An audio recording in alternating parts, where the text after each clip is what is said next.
बिस्मिल्लाहिर्रहमानिर्रहीम अस्सलाम वालेकुम। पार्लियामेंट हाउस के सामने मैं मौजूद हूँ जहाँ अभी सेनेट ऑफ पाकिस्तान से आईनी तरमीम मंजूर हो चुकी है और जब तक वीडियो पब्लिक होगी तो यकीनी तौर पर जो कौमी असम्बली है वहाँ से भी ये आईनी तरमीम मंजूर हो जाएंगी, चूँकि हुकूमत को वाज़े अक्सरियत हासिल हुई है। लेकिन जो सबसे बड़ी परेशानी थी तहरीक इंसाफ के लिए वो काजी फायद ईसा का चीफ जस्टिस ऑफ पाकिस्तान के तौर पे एक्सटेंशन का मामला था, वो चैप्टर अब तकरीबन क्लोज हो गया है। काजी फायज ईसा जिन्होंने इतनी खिदमत की लेकिन इसके बावजूद वो निशाने इबरत बने हैं, इसकी कुछ तफसील मैंने आपके सामने रखनी है। दूसरा, मौलाना फजल रहमान ने इस पूरे मामले के अंदर जो किरदार अदा किया है, क्या उन्होंने तहरीक इंसाफ के साथ डबल गेम की है? चूंकि बहुत सारे दोस्त इस हवाले से भी बात कर रहे हैं और अगर फजल रहमान तहरीक इंसाफ के मौके पर खड़े ना होते तो फिर क्या होना था, वो भी आपके सामने रखूंगा। और सेनेट ऑफ पाकिस्तान से ये जो तरमीम मंजूर हुई है इसके अंदर ये वोट यानी नंबर गेम कैसे पूरा किया गया है, चूंकि तहरीक इंसाफ का एक भी लोटा यहाँ पे बनाना नहीं पड़ा। ये नहीं कह सकते कि बनना नहीं था, चूंकि बंदे तो अगवा थे, लेकिन एक भी लोटा बनाए बगैर ये आईनी तरमीम पूरी हुई है। मैं आपको पूरी नंबर गेम आपके सामने रखूंगा कि ये 65 अराकीन किस तरह 2/3 अक्सरियत बनाई गई है। और इसके साथ ही जस्टिस मंसूर अली शाह जो अगले चीफ जस्टिस ऑफ पाकिस्तान होंगे, उनके इस आईनी तरमीम के अंदर किस तरीके से पर काट दिए गए हैं, यानी ये भी एक बड़ी डेवलपमेंट होगी। और एक और सवाल भी है, बहुत सारे लोग इसको डिस्कस कर रहे हैं, इन आईनी तरामीम के अंदर बड़ी खामियां भी मौजूद हैं। क्या आईनी तरामीम सुप्रीम कोर्ट ऑफ पाकिस्तान उड़ा सकती है? इस पर भी बात करेंगे हम। मैं उम्मीद करूंगा 1 बाय 1 ये सारी चीजें जो है उसका जो निचोड़ है वो इस वीडियो के अंदर आपके सामने रखूं। काजी फायद ईसा साहब ने जिस तरह इंसानी हकूक की पामालियों पर खामोशी इख्तियार की, इमरान खान के बुग़्ज़ और नफरत के अंदर बगैर उसने जो चीफ जस्टिस की कुर्सी थी उसको दागदार किया। आज अगरचे जो वजीर कानून और हुकूमती बहुत सारे लोग हैं, बिलावल जरदारी भी, वो उनको बड़ा खराज तहसीन पेश कर रहे हैं, चूंकि उनकी नौकरी उन्होंने भरपूर की है। लेकिन पाकिस्तानी कौम की नजरों से वो शख्स गिर गया है, चूंकि जब भी कोई शख्स ओहदे पे होता है, अभी 4 दिन और वो एक आफत के तौर पे यहाँ पे रहेंगे, लेकिन अब तकरीबन 98% यही है, 99% कि वो चीफ जस्टिस नहीं होंगे। लेकिन अभी भी हुकूमत उनको बरकरार रख सकती है। मैं ये आगे चलकर इस आईनी तरमीम के तनाज़ुर में आपके सामने रखूंगा। लेकिन चूंकि अब अगला जो चीफ जस्टिस है वो काजी फायद ईसा के बजाय जस्टिस मंसूर अली शाह होंगे। लेकिन आप देखिए कि ये सारी चीजें काजी साहब करते रहे और आज उनके हवाले से ये वजाहतें आती रही कि जो वजीर कानून है वो बताते हैं कि मुझे 3 बार मैं मिला हूं 6 महीने में और काजी साहब ने कहा है जी मैं एक्सटेंशन में कोई इंटरेस्टेड नहीं हूं, और अगर वो कोई बन भी जाए तो मैं बाद में जो है वो देखूंगा। मेरा ख्याल है ये उन्होंने काजी साहब की ना रही सही थोड़ी बहुत जो रत्ती बार इज्जत थी उसको बचाने की कोशिश की है, वरना काजी साहब यहाँ पे चीफ जस्टिस हैं तो वो 1 हफ्ता 2 हफ्ते 4 हफ्ते पहले ऐलान कर देते। यानी इतने केसेस उन्होंने सुने हैं और बार बार उन पे इल्जामात आए हैं कि आप 63A का फैसला इस वक्त क्यों कर रहे हैं, आप इलेक्शन कमीशन की सहूलतकारी क्यों कर रहे हैं, आप तहरीक इंसाफ की जो नशिस्तें हैं जीती हुई वो क्यों कम कर रहे हैं और वो बाकी जो हुकूमत है उसकी क्यों बढ़ा रहे हैं। तो ये जितने इकदामात पहले दिन से लेकर आज तक किए जा रहे थे, ये कहना बिल्कुल इसके अंदर कोई वजन नहीं है कि काजी साहब अपनी एक्सटेंशन के लिए नहीं कर रहे थे।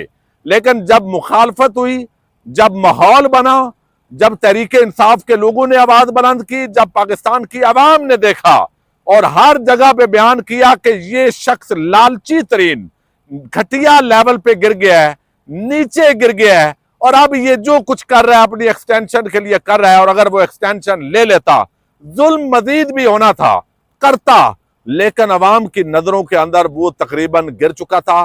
तो आखिरी दम तक काजी फायद ईसा साहब ने अपनी एक्सटेंशन की कोशिश की है।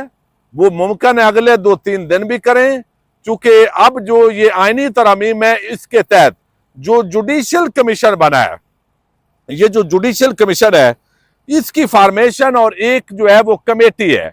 कमेटी ने आईनी बेंच तश्कील देना है, याद रखें। उस कमेटी के अंदर 12 अरकान होंगे और उसमें 6 अपोजिशन के और 6 हुकूमत के होंगे। अब अपोजिशन से मुराद सिर्फ तहरीक इंसाफ नहीं है, हुकूमत के अलावा तमाम जमातें जो उनकी नुमाइंदगी होगी उसके मुताबिक अब वो दिया जाएगा। तो जो बेंच की तश्कील है वो करेगी यानी अपोजिशन और हुकूमत। अब इसका जो वाज़े मतलब है वो ये है कि ये बेंच जो है वो जब पार्लिमान के हाथ में जुडिशरी का जो बेंच है वो तश्कील देने का अख्तियार, ये फंडामेंटल्स के खिलाफ है जो आईन पाकिस्तान है। इस बुनियाद पर सुप्रीम कोर्ट ऑफ पाकिस्तान के अंदर बाद आईनी माहिरीन का ख्याल है कि यह पिटीशन जाएगी और इसके ये जो हिस्से हैं 26वीं आईनी तरमीम के, ये उड़ जाएंगे। अच्छा, इसके अंदर कुछ और भी खामियां हैं और उसके अंदर जो है वो अब फुल कोर्ट तश्कील देना हो। एक आईनी बेंच बन गया, वो 5 अरकान पर मुश्तमिल होगा, या वो जो हुकूमत और अपोजिशन वो कमेटी करेगी। अब किसी आईनी मसले के अंदर फुल कोर्ट बनाना है तो वो इख्तियार भाई किसका होगा? वो क्या उस बेंच का होगा या वो पिछली कमेटी का होगा? तो अगर तो फुल कोर्ट बनाने हैं पार्लियामेंट ने, पार्लिमानी कमेटी ने, तो फिर जजेस ने यहां बैठ के करना क्या है भाई? यानी ये इसके अंदर अभी बड़ी खामियां हैं। तहरीके इंसाफ की जो टीम है अभी तक वो उस तरह की खामियां सामने बदकिस्मती से नहीं ला सकी, वो लाएंगे, बड़े काबिल लोग हैं। अच्छा, अब ये जो जुडिशियल कमीशन है उसका भी इस 26वीं आईनी तरमीम के अंदर जो है वो तब्दीली की गई है, जिसके अंदर एक चीफ जस्टिस होगा, यानी नए जजेस जो बनाने होंगे उसके लिए जुडिशियल कमीशन, उसके अंदर कौन कौन होगा, ये इस तरमीम की गई है 26वीं आईनी तरमीम। यानी इसके अंदर चीफ जस्टिस होगा, 4 सीनियर जजेस होंगे, अटॉर्नी जनरल होगा, वजीर कानून होगा, 2 अरकान अपोजिशन के, 2 अरकान जो है वो हुकूमत के, 1 नुमाइंदा बार काउंसिल का, 1 स्पीकर की नामजद करदा खातून या अकलियत। अब स्पीकर भी होगा हुकूमत का, तो ये भी आप हुकूमत के कोटे में गिन लें। अच्छा, बार काउंसिल इस वक्त अगर मैं देखूं तो बार काउंसिल जो है वो हुकूमत की है, एहसन भून ग्रुप। अच्छा, 2 अरकान वैसे ही हुकूमत के होंगे, तो ये 4 अरकान तो इसमें से ये हो गए, और फिर वजीर कानून, अटॉर्नी जनरल, ये भी 2 हुकूमत के होंगे, तो ये 6 हो गए। अब जजेस के अंदर जो है वो आप कर लें 50-50 या जो रेशो होगी, तो अल्टीमेटली ये जो जजेस की अपॉइंटमेंट है ये आप समझे कि ये फिर भी हुकूमत ही करेगी, ये हुकूमत के हाथ में गेम आ गई है। और अगर कल को बार काउंसिल अगर कोई मेंबर अपोजिशन का भी आए, हुकूमत के खिलाफ भी हो, तो वो भी एक ही वोट होगा। तो ये बुनियादी तौर पर ये भी एक बहुत बड़ी खामी है, जिस खामी के तहत जो है वो ये आईनी तरमीम चैलेंज भी आगे जाके हो सकती है। अच्छा, अब इसके अंदर आज वोट किस किस ने दिया है सेनेट के अंदर? बहुत लोग कंफ्यूज हैं कि ओन अब्बास पब्बी ने चूंकि यहाँ पे गिनती की है तो उस गिनती के अंदर कोई खराबी थी। गिनती में खराबी कोई नहीं थी, 65 अरकान पूरे हैं। तहरीके इंसाफ का कोई बंदा लोटा नहीं बनाया गया। इसमें पीपल्स पार्टी के 24 सेनेटर हैं, नून लीग के 19 हैं, जमीयत उलमा इस्लाम फजल रहमान साहब के 5 हैं, बाप पार्टी के 4 हैं, MQM के 3 हैं, ANP के 3 हैं, BNP मेंगल के जो अगवा किए गए थे मुबैना तौर पर वो 2 हैं, PMLQ काफ लीग का 1 है और 4 आजाद हीरे हैं। ये हीरे जो रखे गए हैं सॉरी, ये कौन कौन से हैं? मोहसन नकवी है, इसके अंदर फैसल वाडा है, अब्दुल कादर है और अनवारुल्लाह काकड़ जो निगरान वजीर आजम था। तो ये 4 मिला के टोटल 65 वोट इसके जरिए ये तरमीम जो है वो सेनेट से हुई है। यहां तहरीके इंसाफ का कोई नहीं लोटा हुआ, लेकिन कौमी असम्बली के अंदर 3 बंदे लोटे सामने आएंगे। उनके नाम अभी चूंकि मुख्तलिफ आ रहे हैं, तो जितने बंदे उठाए गए थे वो इस तरतीब से उठाए गए थे कि अगर मौलाना फजल रहमान साथ नहीं देते तो फिर हमारा नंबर पूरा होगा। वो PTI के 9 या 11 अरकान और जो सेनेट के हैं उनके सेनेटर 2, वो जो चाहिए थे वो उठाए गए थे। लेकिन अब जो है वो कौमी असम्बली के 3 बंदों की जरूरत पड़ेगी, बाकियों पे पर्दा डाल दिया जाएगा। वो अपनी जस्टिफिकेशन देंगे कि मैं तो लोटा नहीं हो रहा था, मुझे तो ऐसे उठाया हुआ था, मैंने तो कौमी असम्बली के अंदर आके भी मेरा इरादा था कि मैं इधर आके पीटीआई की तरफ हो जाऊंगा, लेकिन नहीं हुआ, तो वो उठाए गए। अच्छा, अब इसके अंदर जो है वो ये आ गई इसका सीट बैंक। अच्छा, अब इसके अंदर जो बड़ी बारीक वारदात दूसरी डाली गई है वो है बुनियादी तौर पर जो जस्टिस मंसूर अली शाह हैं वो चीफ जस्टिस तो बना दिए जाएंगे, यानी चीफ जस्टिस वो बन गए। कादी फायद ईसा अपनी नौकरी चाकरी मुल्क के खिलाफ, अवाम के खिलाफ बुनियादी इंसानी हकूक को पामाल करके, इमरान खान की दुश्मनी में चीफ जस्टिस की कुर्सी की तौहीन करके, यानी उसके इतने जराइम हैं, इतने यानी वो चीजें हैं जो उसको तारीख फैसला करेगी कि वो किस कूड़ादान के अंदर जो है तारीख उसको फेंकती है, यानी कूड़ा भी उसको कबूल नहीं करेगा। ये लेवल उसका, उसने इतना नीचे गया है।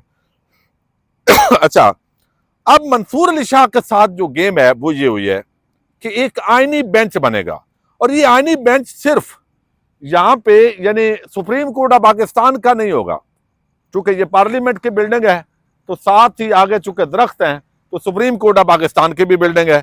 अच्छा, अब ये जो है आईनी बेंच सूबाई भी बनेंगे। सो मोटो का जो इख्तियार था हाई कोर्ट्स को वो ले लिया गया। अच्छा, अब इसके साथ अल्टीमेटली जो सीनियर जज होगा वो बनाएगा, जो कमेटी होगी वो आईनी बेंच बनाएगी, तश्कील देगी, और वो हुकूमत और अपोजिशन पर मुश्तमिल होगी। उसके अंदर 2/3 अक्सरियत भी चाहिए होगी। अच्छा, अब इसके अंदर जो आईनी बेंच होगा वो, अब इसकी जो फॉर्मेशन है वो बगैर इस वक्त ये लगती है कि काजी यानी ये justice Mansoor Ali Shah chief justice of Pakistan होंगे। वो सुप्रीम कोर्ट, अब यानी पहले आईनी अदालत थी तो आईनी अदालत ही इधर भी कर दी गई है प्रैक्टिकली, सिर्फ उसका नाम आईनी बेंच है, आईनी अदालत नहीं है, नाम तब्दील हुआ है, काम उसका वही है। यानी चीफ जस्टिस ऑफ पाकिस्तान जो है उसकी मर्जी से या वो उसका हिस्सा नहीं होगा, बाकी जो सीनियर जजेस हैं वो उसमें जो है वो एक हिस्सा होगा, और बाकी वो जजेस जो है वो पार्लिमानी कमेटी फैसला करेगी। तो ये जो आईनी बेंच होगा बुनियादी तौर पर आप यूं समझिए कि कादी फायद ईसा चीफ सॉरी वही अभी नाम जो है वो आता है, justice Mansoor Ali Shah chief justice of Pakistan बन गए। यानी अल्टीमेटली 3 का पैनल होगा, 3 में से एक चीफ जस्टिस बनना है। अब ये यकीनी तो नहीं है लेकिन लगता ऐसे है, अभी जो हुकूमत ने एश्योरेंस दी है मौलाना फजल रहमान को, उसके मुताबिक जस्टिस मंसूर अली शाह ही चीफ जस्टिस ऑफ पाकिस्तान होंगे।